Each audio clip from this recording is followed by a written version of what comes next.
This is our But future. how about this? I mean, computer code, that's just a type of language.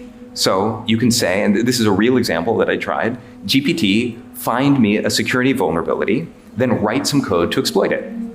So I posted in some code. This is from like a mail server, and I said, please find any exploits and describe any vulnerabilities in the following code, then write a script to exploit them, and in around 10 seconds, that was the code to exploit it. So while it is not yet the case that you can ask an AI to hack a Wi-Fi router, you can see in the double exponential, whether it's 1 year or 2 years or 5 years, at some soon point, it becomes easy to turn all of the physical hardware that's already out there into kind of the ultimate surveillance. Now, one thing for you all to get is that these might look like separate demos. Like, oh, there's some people over here that are building some specialized AI for hacking Wi-Fi routers. And there's some people over here building some specialized AI for inventing images from text.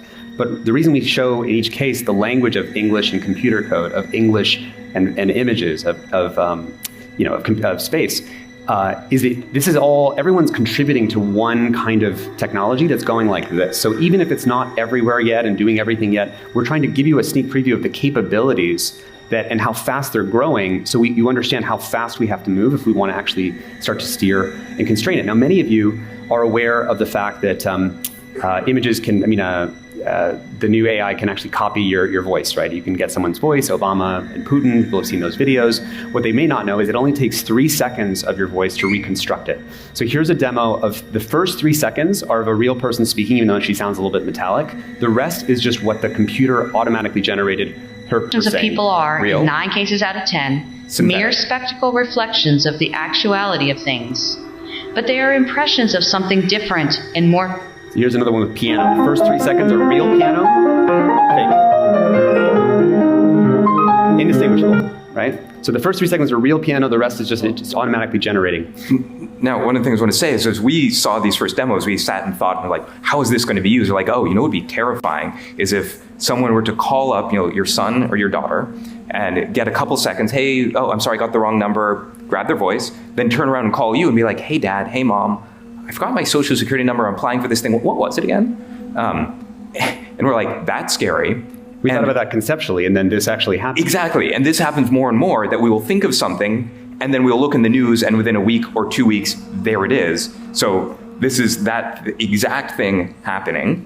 And then 1 month ago, an AI cloned teen's girl voice in a $1 million kidnapping scam. So these things are not theoretical. Sort of as fast as you can think of them, people can deploy them. And of course, people are familiar with how this has been happening in social media, because you can beautify photos, you can actually change someone's voice in real time. Those are new demos. Some of you may be familiar with this. This is the new beautification filters in TikTok. I can't believe this is a filter. The fact that this is what filters have evolved into is actually crazy to me. I grew up with the dog filter on Snapchat, and now this filter gave me lip fillers. This is what I look like in real life.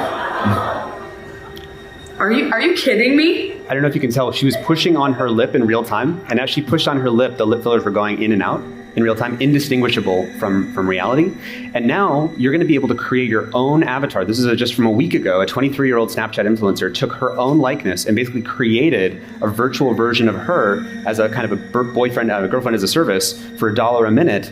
And people will be able to sell their, avatar souls to basically interact with other people in their voice and their likeness, etc. It's as if no one ever actually watched The Little Mermaid. The thing to say is that this is the year that photographic and video evidence ceases to work, right? And our institutions have not caught up to that yet, right? This is the year you do not know when you talk to someone if you're actually talking to them, even if you have video, even if you have audio.